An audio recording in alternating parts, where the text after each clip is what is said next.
नीम करौली बाबा कौन हैं? नीम करौली बाबा जी एक महान गुरु थे जिन्हें हिंदू धर्म में बहुत माना जाता है। कुछ लोग इन्हें नीम करोरी बाबा के रूप में भी जानते हैं। इन्हें इनके श्रद्धालु महाराज जी कह के पुकारते हैं। ये भगवान हनुमान के बहुत बड़े भक्त थे। ये भारत में ही नहीं बल्कि बाहर के देशों में भी काफी प्रसिद्ध हैं।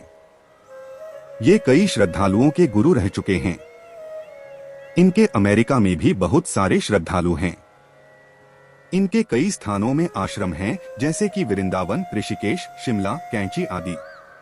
इनका मुख्य मंदिर नीम करोरी में है, जो कि एक गांव है उत्तर प्रदेश में।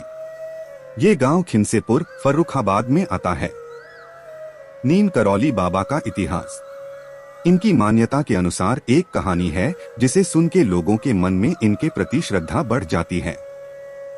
दरअसल बात 1958 की है, जब ये और बाबा लक्ष्मण दास बिना टिकट के ट्रेन में सवारी कर रहे थे।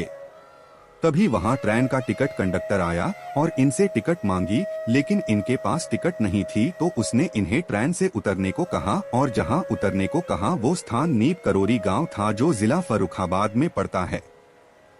जब उन्हें ट्रेन से उतार दिया गया तो कंडक्टर क्या देखता है कि ट्रेन दोबारा चल ही नहीं पा रही।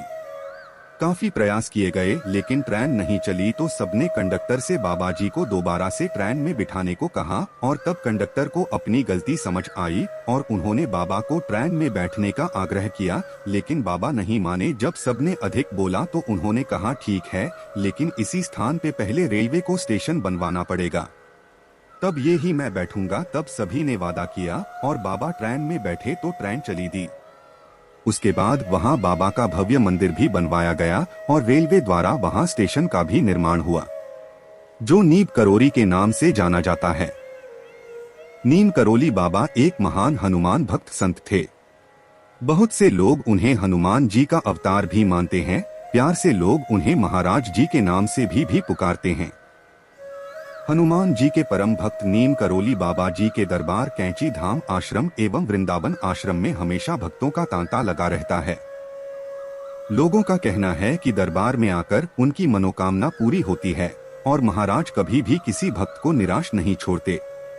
भारत की धरती पुरातन काल से महान संतों, महापुरुषों एवं विदुषियों की जन्मदायिनी रही है। संत चाहे दुनिया के किसी भी कोने में पैदा हुआ हो, सही मायनों में संत वही है जो इंसानों को सही एवं कुदरती राह पर चलना सिखाता है। भारतीय संत परंपरा सभी संतों की सामान्य प्रवृत्ति में ज्ञान एवं कर्म की साधना करना एवं इसका उपयोग मानव एवं कुदरत सहस्तित्व के लिए करने का भाव है। परंतु ज्ञान, कर्म एवं भक्ति की साधना कर महान मानवीय या फिर ईश्वरीय गुणों को प्राप्त करने और उनको मानवता की सेवा में समर्पण कर देने का एक बड़ा उदाहरण नीम करोली बाबा है। नीम करोली बाबा प्रारंभिक जीवन। हनुमान के भक्त महाराज नीम करोली बाबा जी का जन्म सन 1900 के आसपास उत्तर प्रदेश के फिरोजाबाद जिले के अकबरपुर नामक ग्राम में एक ब्राह्मण परिवार में हुआ था। नीम करोली महाराज के पिता का नाम श्री दुर्गा प्रसाद शर्मा था। नीम करोली बाबा जी के बचपन का नाम लक्ष्मी नारायण शर्मा था। अकबरपुर के किरहीनम गांव में ही उनकी प्रारंभिक शिक्षा दीक्षा हुई। मात्र 11 वर्ष की उम्र में ही लक्ष्मी नारायण शर्मा का विवाह हो गया था, परंतु जल्दी ही उन्होंने घर छोड़ दिया और लगभग 10 वर्ष तक घर से दूर रहे। एक दिन उनके पिता को किसी ने उनकी खबर दी। पिता उनसे मिले और गृहस्थ जीवन का पालन करने का आदेश दिया। पिता के आदेश को तुरंत मानते हुए वो नीम करोली बाबा घर वापस लौट आए और पुनः गृहस्थ जीवन आरंभ कर दिया। गृहस्थ जीवन के साथ साथ सामाजिक और धार्मिक कार्यों में वो बढ़ चढ़ हिस्सा लिया करते थे। बाद में ही 2 बेटों एवं 1 बेटी के पिता भी बन गए, परंतु घर गृहस्थी में लंबे समय तक उनका मन नहीं रमा और कुछ समय बाद लगभग 1958 के आस-पास उन्होंने फिर से गृह त्याग कर दिया। गृह त्याग एवं तपस्या। घर बार त्याग कर वो नीम करोली बाबा अलग अलग जगह घूमने लगे। इसी भ्रमण के दौरान उनको हांडी वाला बाबा, लक्ष्मण दास, तिकोनिया वाला बाबा आदि नामों से जाना गया। कहा जाता है कि और उन्होंने मात्र 17 वर्ष की आयु में ज्ञान प्राप्त कर लिया था। नीम करोली बाबा जी ने गुजरात के बवानिया मोरबी में साधना की और वहां वो तलैया वाला बाबा के नाम से विख्यात हो गए। वृंदावन में महाराज जी चमत्कारी बाबा के नाम से जाने गए। नीम करोली बाबा की महासमाधि। नीम करोली बाबा जी आगरा से वापस कैंची धाम आ रहे थे, जहां वो हृदय में दर्द की शिकायत के बाद जरूरी चिकित्सा जांच के लिए गए थे।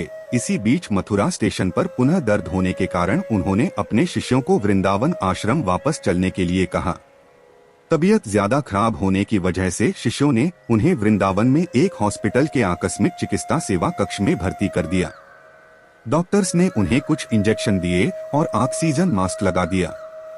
कुछ ही देर में महाराज वापस बैठ गए और ऑक्सीजन मास्क को उतार कर कहा, बेकार की अब ये सब बेकार है। और महाराज नीम करौली बाबा धीरे धीरे कई बार जय जगदीश हरे पुकारते हुए 11 सितंबर 1973 को 1:15 के समय बहुत ही शांति के साथ में लीन हो गए। कैंची धाम आश्रम। अपने जीवन काल में नीम करौली बाबा ने अनेकों स्थानों का भ्रमण किया। महाराज ने 100 से भी अधिक मंदिरों और आश्रमों का निर्माण करवाया था, जिसमें से वृंदावन और कैंची धाम आश्रम मुख्य है। कैंची धाम आश्रम में नीम करौली बाबा जी अपने जीवन के अंतिम दशक में सबसे ज्यादा रहे। इस आश्रम का निर्माण 1964 में करवाया गया था। आरंभ में यह स्थान 2 स्थानीय साधुओं, प्रेमी बाबा और सोमवारी महाराज के लिए यज्ञ हेतु बनवाया गया था। साथ ही यहाँ एक हनुमान मंदिर की स्थापना भी उसी समय पर की गई। कैंची धाम उत्तराखंड के नैनीताल से लगभग 17 किलोमीटर दूर अल्मोड़ा, नैनीताल रोड पर स्थित है। यह स्थान अत्यंत खूबसूरत एवं पहाड़ियों से घिरा हुआ है। आश्रम की स्थापना की वर्षगांठ के अवसर पर हर वर्ष 15 जून को यहाँ पर मेले का आयोजन होता है, जिसमें देश विदेश से लाखों लोग हिस्सा लेते हैं। नीम करौली बाबा जी के अनुयायियों का फैलाव सिर्फ भारतवर्ष में ही नहीं वरन यूरोप से लेकर अमेरिका तक है। बाबा रामदास, भगवान दास, माँ जया, जय उत्कल, कृष्णा दास उनके मुख्य शिष्य है। इसके अलावा फेसबुक के संस्थापक मार्क जुकरबर्ग, स्टीव जॉब्स आदि जैसी बड़ी नामचीन हस्तियां भी बाबा जी के मंदिर आते रहे हैं। नीम करौली बाबा जी के पवित्र वचन और शिक्षाएं। ईश्वर के प्रेम को छोड़कर सब कुछ अस्थायी है। यदि आप ईश्वर देखना चाहते हैं, मन की इच्छाओं को मार डालो। यदि कोई इच्छा है तो उस पर कार्रवाई न करें और वह दूर जाएंगे। यदि आप चाय पीने की इच्छा रखते हैं, न पिए और इच्छा दूर हो जाएगी। इंसान अक्सर किसी और काम के लिए जाता है और दूसरा पाता है।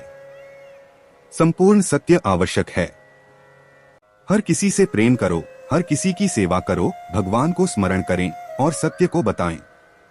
कुछ भी गुरु हो सकता है, वह एक पागल या आम व्यक्ति हो सकता है। एक बार जब आप उसे स्वीकार कर लेते हैं तो वह प्रभुओं का स्वामी है। सभी धर्म समान हैं, सभी एक ही परमात्मा की तरफ जाते हैं। भगवान सर्वत्र व्याप्त है। पूरे ब्रह्मांड हमारा घर है और इसमें रहने वाले सभी लोग हमारे परिवार के हैं। किसी विशेष रूप में भगवान को देखने की कोशिश करने के बजाय उसे हर चीज में देखना अच्छा है। वासना, लालच, क्रोध, अनुलग्नक ये नरक के सभी रास्ते हैं। भगवान को ध्यान में रखना ही वास्तव में सबसे बड़ी सेवा है। हर समय आपके मस्तिष्क में भगवान की छवि होनी चाहिए। यदि आप एक दूसरे से प्यार नहीं कर सकते तो आप अपना लक्ष्य प्राप्त नहीं कर सकते। यह दुनिया एक छलावा है, फिर भी आप चिंतित हैं क्योंकि आप संलग्न हैं। जब आप उदास होते हैं, दर्द में या बीमार होते हैं या आप किसी भी अंतिम संस्कार में गए होते हैं, तो आप वास्तव में जीवन की कई सच्चाई सीखते हैं। भगवान को देखने के लिए सबसे अच्छा तरीका उसे हर रूप में देखना है। सभी सांसारिक चीजों से मन को साफ करें। यदि आप अपने दिमाग को नियंत्रित नहीं कर सकते तो आप भगवान को कैसे महसूस करेंगे? धन्यवाद।